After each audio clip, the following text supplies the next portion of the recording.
The first Stalker game could have been a masterpiece if it wasn't such a technical disaster. The second Stalker game would have been a technical masterpiece if it wasn't such a technical disaster. Stalker Call of Pripyat, the third game in the now probably dead Stalker series, is just a plain old good game. It took until 2010 for GSE Game World to make a game that wasn't totally let down by shoddy programming and a game engine too graphically intense to actually work. 3 years after Stalker Shadow of Chernobyl, we finally got a playable Stalker experience, even though you don't play as a Stalker and you never go to the Chernobyl NPP. I don't have a lot to say about Call of Pripyat. The real problem with the game is that it's not about anything. You play as a Ukrainian soldier investigating the crash of several military helicopters. Sure, the plot picks up a bit later on, but there's no through line here. The interesting stuff is coincidental. The resolution to the helicopter plot is hugely underwhelming. I don't think it counts as spoilers because who would care about the plot? It turns out the helicopters crashed because anomalies move, and the map of the anomalies they used to navigate were out of date. That's no big plot twist. Whoa, anomalies are dangerous, some real 11th hour revelations here. The plot of Call of Pripyat should feel like the death of the zone. Maybe the army is moving steadily forward and you're trying to do something or figure something out before the zone is pacified. It takes the good ending of Shock as canon, so the sea consciousness controlling the zone is dead. I'd like a plot about the last days of the zone, turning from a magical modern-day Wild West to something more mundane.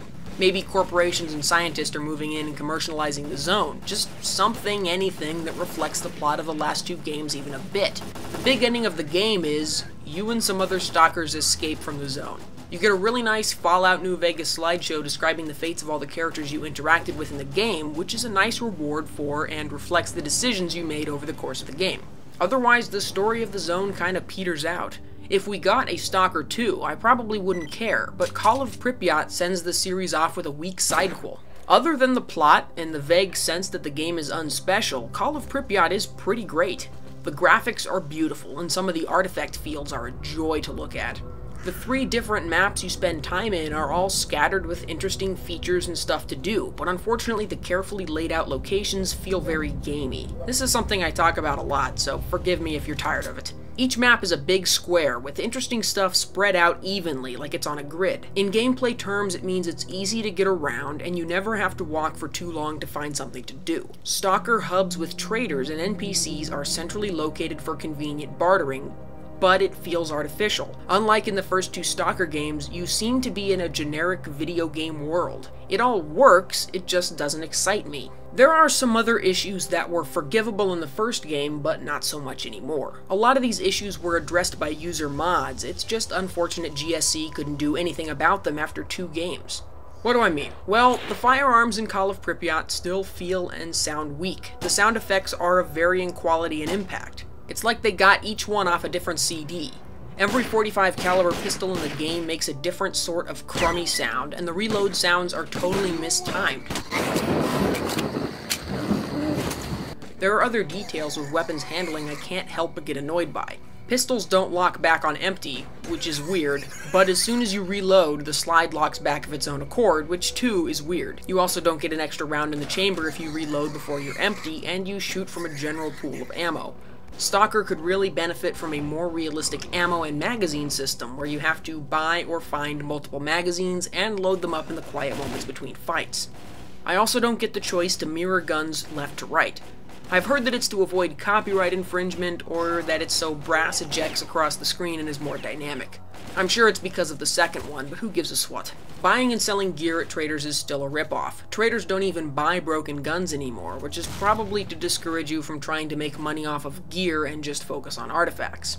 I like the idea because it's tedious to pick up and carry around a dozen rifles everywhere you go, but I honestly can't break the habit. If you want to sell your bundle of assault rifles, you have to get them repaired first. The cost to repair a gun is always just a few rubles less than the selling price. It is literally a waste of time to do it, but I can't help it because you can technically make a profit. Some more RPG elements were added, and you can improve your character with perks earned through side quests or achievements.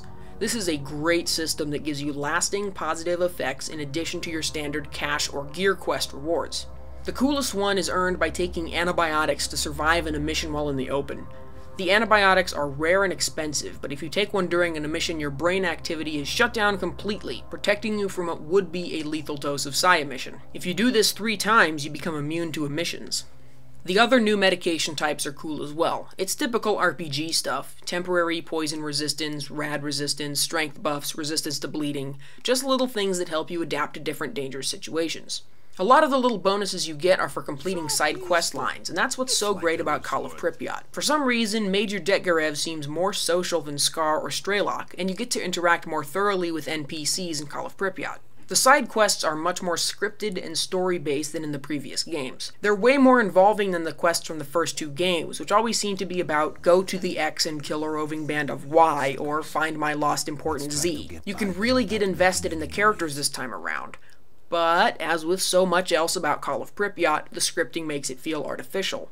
Even the open world design suffers from the scripting. Each map has areas that are meant to be approached from a certain direction, so they're elevated on weird plateaus with steep dirt hills. Your character can't manage a bit of an incline, which is such an arbitrary Bethesda approach to open world design. You can also find groups of NPCs standing around doing nothing, just waiting for their relevant quest to start.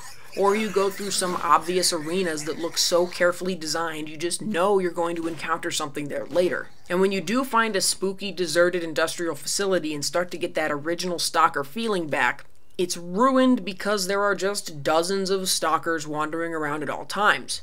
It's hard to be scared of the bleak apocalyptic environments when you can hear the terrifically racist accents of NPC stalkers in the background. I would be remiss not to talk about the box, so let's get into it. The only English version of Call of Pripyat I've seen is the so-called Collector's Edition, which is a slimline DVD case with a cardboard sleeve. The cover art is unquestionably the worst in the series. I may not have liked the cover of Shadow of Chernobyl, but it was creepy. This gas mask dude with monster silhouette is too generic. The inside of the gatefold is interesting. It doesn't try to hype the features of the game, it just has a nice piece of artwork on the spread and 4 small screenshots to show off the graphics. The back cover is even worse than the front. Vengeance Unleashed. Oh boy, that is lame. Year 2012. Place Pripyat. Plot boring. Copy Shatnerian. I love this. High risks do not stop the stalkers, paramilitary adventurers and looters from entering the zone for profit. Where was the damn paperclip when they wrote this sentence fragment? Also, because they insisted on stalker being an acronym, they can't pluralize it very easily and left off the last period. The last line also includes gems like bizarre atrocities and the true face of terror. Whoa, Bray Wyatt is in the zone. The blurbs paired with the screenshots at the bottom read like budget game copy. Encounter the dark. No, you can't encounter dark, and there are better ways of saying you have a dynamic lighting system. Scavenge, hunt, kill. Having hunt and kill in there seems redundant. There should be something on here about the extremely nice graphics or the customization system. Taking off the slipcover reveals a DVD case that has been skeletonized with a cutout of the recycle symbol. There's also no artwork in the dust cover. Yes, finally a reason to keep the slipcover. The bonuses you supposedly get in the Collector's Edition, again the only edition I've seen for sale, are a couple of stickers and a really bad poster. One side is the game's tech tree presented like a quarterly earnings PowerPoint. Yawn. The other side is the worst looking game map since probably the first game. Also inside is a very basic manual and the game on a DVD-ROM with no bonus features. The German limited edition is the one to get if you can find it. It is not cheap. It adds on a Stalker bandana, a Stalker lighter, and 2 patches in a metal tin. The typical European Collector's Edition has a soundtrack, CD, and art cards. That one sounds pretty nice, but I'm not sure what one does with art cards. I guess you can look at them and then put them back in the box. There's not much else I can say without repeating myself. The bottom line is that Call of Pripyat is the most highly polished, playable Stalker game, but it doesn't matter. Shadow of Chernobyl is the memorable game, and Call of Pripyat is a nightcap before putting the franchise to bed. Play Shadow of Chernobyl first, skip Clear Sky, and close out the series with Call of Pripyat.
So, that's that.